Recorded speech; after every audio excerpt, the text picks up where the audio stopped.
조용히 들어보셔도 좋습니다. 혹시 요즘 사람이 많아도 외롭다고 느끼시나요? 아니면 관계 속에서 점점 지쳐가고 있지는 않으신가요? 이 영상은 왜 나이가 들수록 혼자가 되어야 하는가? 그 이유를 아주 깊이 있게 알려드립니다. 끝까지 보시면 인간관계에 대한 생각이 완전히 달라질 수 있습니다. 나이가 들수록 혼자가 되어야 하는 이유. 인생은 결국 혼자다 고독하라 부처님 인생 교훈 100가지. 1. 혼자 있는 시간을 두려워하지 마십시오. 우리는 종종 혼자라는 상태를 외로움이라고 착각합니다.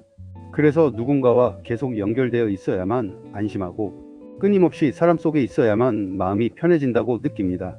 하지만 정말 중요한 것은 사람이 많은 시간이 아니라 자신과 마주하는 시간입니다. 혼자 있는 시간은 외로움이 아니라 오히려 자신을 회복하는 시간입니다. 사람들과 함께 있을 때 우리는 끊임없이 영향을 받습니다. 타인의 말, 표정, 감정, 기대 속에서 자신의 마음을 잠시 잃어버리기도 합니다. 그래서 때로는 아무 말도 없는 시간이 필요합니다. 아무것도 하지 않는 시간이 필요합니다. 그 고요한 시간 속에서 비로소 우리는 자신을 다시 만나게 됩니다. 내가 지금 무엇을 느끼고 있는지, 무엇을 진짜 원하는지, 무엇을 두려워하고 있었는지, 그리고 무엇을 너무 오래 붙잡고 살아왔는지를 조용히 바라보게 됩니다. 부처님께서도 사람들 속의 소란이 아니라 고요한 수행 속에서 깨달음을 얻으셨습니다. 그렇듯 인생의 중요한 답은 언제나 조용한 순간에 찾아옵니다. 누군가의 말 속이 아니라 침묵 속에서, 팝같이 아니라 내면에서, 복잡함이 아니라 고요함 속에서 진짜 삶의 방향이 드러납니다. 혼자라는 것은 부족함이 아닙니다. 누군가가 없는 상태가 아닙니다. 오히려 자신을 다시 만나는 가장 깊고 중요한 기회입니다. 그 시간을 피하지 마십시오. 그 시간을 두려워하지 마십시오. 그 시간 속에서 당신은 다시 자신을 회복하게 될 것입니다. 모든 사람에게 사랑받으려 하지 마십시오. 우리는 살아가면서 자연스럽게 좋은 사람이어야 한다는 생각을 하게 됩니다. 누구에게나 인정받고 싶고 누구에게나 미움받지 않으려는 마음이 생깁니다. 하지만 인생을 깊이 들여다보면 그것은 거의 불가능에 가깝습니다. 사람마다 살아온 환경이 다르고 생각이 다르고 기준이 다르고 감정이 다릅니다. 누군가에게는 좋은 사람이 다른 누군가에게는 불편한 사람이 될 수도 있습니다. 그래서 모든 사람에게 맞추려는 순간 우리는 점점 자신을 잃어버리기 시작합니다. 처음에는 작은 양보라고 생각했던 것들이 시간이 지나면서 내 생각보다 타인의 기준이 더 중요해지고 내 감정보다 타인의 반응이 더 중요해집니다. 그렇게 조금씩 자신의 중심이 흔들리기 시작합니다. 중요한 것은 타인의 평가가 아닙니다. 누군가가 나를 어떻게 보느냐가 아니라 내가 나를 어떻게 바라보는가입니다. 내가 나에게 부끄럽지 않은 선택을 하고 있는지, 내가 내 기준을 지키며 살아가고 있는지가 더 중요한 기준입니다. 억지로 맞추는 관계는 오래가지 못합니다. 겉으로는 유지되는 것처럼 보여도 그 안에는 늘 피로와 긴장이 쌓입니다. 하지만 있는 그대로의 나를 인정해주는 사람, 내가 무리하지 않아도 편안하게 함께 할 수 있는 사람은 오래 남습니다. 그런 관계는 많지 않을 수 있습니다. 하지만 많지 않아도 괜찮습니다. 인생이 후반으로 갈수록 중요한 것은 수많은 사람과의 얕은 관계가 아니라 단 몇 사람과의 깊은 연결입니다. 말을 많이 하지 않아도 편안한 사람, 설명하지 않아도 이해되는 사람, 함께 있어도 에너지가 소모되지 않는 사람, 그런 관계가 진짜 삶을 지탱해 줍니다. 그리고 무엇보다 중요한 것은 자신을 지키는 일입니다. 남에게 맞추기 위해 나를 계속 줄여나가면 결국 남는 것은 공허함뿐입니다. 하지만 나를 지키면서 관계를 맺으면 비록 사람 수는 줄어들어도 마음은 훨씬 단단해집니다. 자신을 지키는 것이 결국 마음의 평화를 지키는 길입니다. 그리고 그 평화는 누군가가 주는 것이 아니라 스스로 만들어가는 것입니다. 3. 관계는 많을수록 행복해지는 것이 아닙니다. 우리는 살아가면서 자연스럽게 사람이 많으면 많을수록 좋다고 생각하게 됩니다. 젊을 때는 특히 더 그렇습니다. 많이 알고, 많이 만나고, 많이 연결되어 있을수록 내가 더 잘 살아가고 있다고 느끼기도 합니다. 그것이 인맥이고 힘이고 기회라고 믿기도 합니다. 하지만 시간이 조금씩 지나고 삶의 무게가 쌓이기 시작하면 우리는 다른 사실을 마주하게 됩니다. 관계의 양이 많다고 해서 마음이 반드시 풍요로워지는 것은 아니라는 것입니다.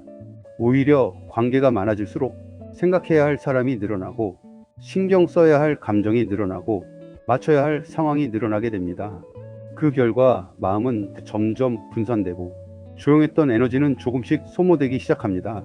어느 순간부터는 사람을 만나는 것이 기쁨이 아니라 부담으로 느껴질 때도 있습니다. 그래서 나이가 들수록 중요한 것은 사람의 숫자가 아니라 관계의 깊이입니다. 얼마나 많은 사람과 연결되어 있느냐가 아니라 얼마나 편안한 사람과 함께하고 있느냐가 삶의 질을 결정하게 됩니다.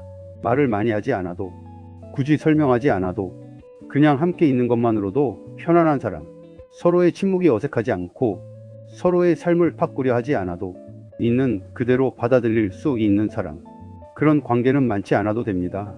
오히려 많지 않아야 합니다. 왜냐하면 인간의 마음은 너무 많은 관계 속에서는 쉽게 지치기 때문입니다. 모든 사람을 관리하려는 순간 우리는 점점 자신을 잃게 됩니다. 그래서 관계를 줄인다는 것은 단절이 아니라 포기가 아니라 오히려 삶의 에너지를 지키는 선택입니다. 불필요한 연결을 줄이고 진짜 소중한 몇 사람에게 집중할 때 마음은 다시 안정되기 시작합니다. 사람이 많아야 외롭지 않은 것이 아니라 편안한 사람이 있으면 외롭지 않습니다. 그리고 결국 인생 후반으로 갈수록 우리는 그 사실을 더 깊이 이해하게 됩니다. 관계는 많을수록 행복해지는 것이 아니라 깊을수록 평화로워진다는 것을요. 4. 감정에 휘둘리는 삶에서 벗어나야 합니다. 우리는 누구나 감정을 가지고 살아갑니다. 기쁨, 슬픔, 분노, 불안, 기대, 실망. 이 모든 감정은 인간이라면 자연스럽게 느끼는 것들입니다. 문제는 감정이 있다는 것이 아니라 그 감정에 끌려다니는 삶입니다.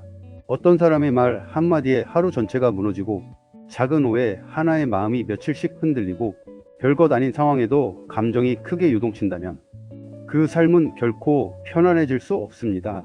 마음은 늘 외부 상황에 끌려다니게 되고 자신의 중심은 점점 흐려지게 됩니다. 그래서 중요한 것은 감정을 없애는 것이 아닙니다. 감정은 없앨 수 있는 것이 아닙니다. 그리고 없애려고 할수록 오히려 더 커집니다. 중요한 것은 감정을 바라보는 힘입니다. 지금 내 안에서 어떤 감정이 올라오는지 조용히 알아차리는 힘입니다. 예를 들어 이런 것입니다. 아, 지금 나는 화가 났구나. 지금 나는 불안하구나. 지금 나는 조금 서운하구나. 이렇게 단순하게 자신의 상태를 알아차리는 순간 신기하게도 감정의 힘은 조금씩 약해지기 시작합니다. 감정과 내가 하나가 되어버리면 우리는 감정 그대로 행동하게 됩니다. 그래서 더 큰 후회가 생기기도 합니다. 하지만 감정을 한 걸음 떨어져서 바라보면 상황은 완전히 달라집니다. 감정은 나를 지배하는 것이 아니라 지나가는 하나의 흐름일 뿐이라는 것을 조금씩 이해하게 됩니다. 바람이 불었다가 지나가듯이 감정도 올라왔다가 사라집니다. 그 흐름을 억지로 막을 필요도 없고 붙잡고 있을 필요도 없습니다. 그저 바라보는 것만으로도 충분합니다. 그리고 그 순간부터 마음에는 아주 작은 공간이 생깁니다. 그 공간이 생기면 우리는 감정이 아닌 선택을 할 수 있게 됩니다. 순간의 분노가 아니라 조금 더 깊은 생각으로 반응할 수 있게 되고 순간의 불안이 아니라 조금 더 안정된 시선으로 상황을 볼 수 있게 됩니다. 그것이 바로 마음의 힘입니다. 감정을 없애는 사람이 강한 것이 아니라 감정을 알아차릴 수 있는 사람이 강합니다. 그리고 그렇게 감정을 바라볼 수 있게 될 때 인생은 훨씬 단단해지고 더 이상 작은 일에 쉽게 흔들리지 않는 조용한 중심이 생기게 됩니다. 5. 비교하는 습관을 끊어야 합니다. 우리는 살아가면서 자신도 모르게 끊임없이 다른 사람과 자신을 비교하게 됩니다. 누군가는 더 빨리 성공한 것처럼 보이고 누군가는 더 많은 것을 가진 것처럼 보이고 누군가는 더 행복해 보입니다. 그 모습을 보는 순간 마음은 조용히 흔들리기 시작합니다. 나는 왜 이럴까? 나는 왜 저 사람보다 부족할까? 이런 생각들이 자연스럽게 떠오릅니다. 하지만 비교는 결코 우리를 앞으로 나아가게 하지 않습니다. 오히려 마음을 무겁게 만들고 지금 이 순간의 삶을 부정하게 만듭니다. 비교하는 순간 우리는 이미 가진 것들을 보지 못하게 됩니다. 이미 살아온 시간의 의미를 잃어버리게 됩니다. 그래서 비교는 조용하지만 아주 깊은 고통의 시작입니다. 중요한 것은 속도가 아닙니다. 인생은 경주가 아닙니다. 누가 먼저 도착하느냐가 아니라 어디를 향해 가고 있느냐가 더 중요합니다. 인생은 속도가 아니라 방향입니다. 누군가는 아주 빠르게 피어납니다. 누군가는 천천히 시간을 들여 자라납니다. 어떤 사람은 젊은 시절의 결과를 얻고 어떤 사람은 삶의 후반에 비로소 결실을 맺기도 합니다. 그 모든 과정은 각자의 시간표 안에서 자연스럽게 흐르고 있습니다. 그래서 인생에는 정해진 속도가 없습니다. 정해진 정답도 없습니다. 각자에게는 각자의 계절이 있습니다. 봄에 피어나는 꽃이 있는가 하면 여름에 무성해지는 나무가 있고 가을에 결실을 맺는 열매가 있으며 겨울 속에서 뿌리를 깊게 내리는 시간도 있습니다. 모두 다른 모습이지만 모두 의미 있는 과정입니다. 문제는 그 흐름을 잊고 남의 계절을 자신의 기준으로 삼을 때 생깁니다. 남의 봄을 보며 나의 겨울을 부족하다고 느끼는 순간 마음은 괴로워지기 시작합니다. 하지만 나의 계절을 이해하게 되면 비로소 마음은 조용해집니다. 지금의 나는 지금의 나로서 충분하다는 것을 조금씩 받아들이게 됩니다. 중요한 것은 남보다 앞서는 것이 아닙니다. 누구보다 빠른 것이 아닙니다. 자신의 자리에서 자신의 속도로 자신의 삶을 성실하게 살아가는 것입니다. 비교를 내려놓는 순간 마음은 더 이상 흔들리지 않습니다. 그리고 그때 비로소 삶은 경쟁이 아니라 경험이 되고 불안이 아니라 조용한 흐름이 됩니다. 비교가 사라진 자리에는 자유가 남습니다.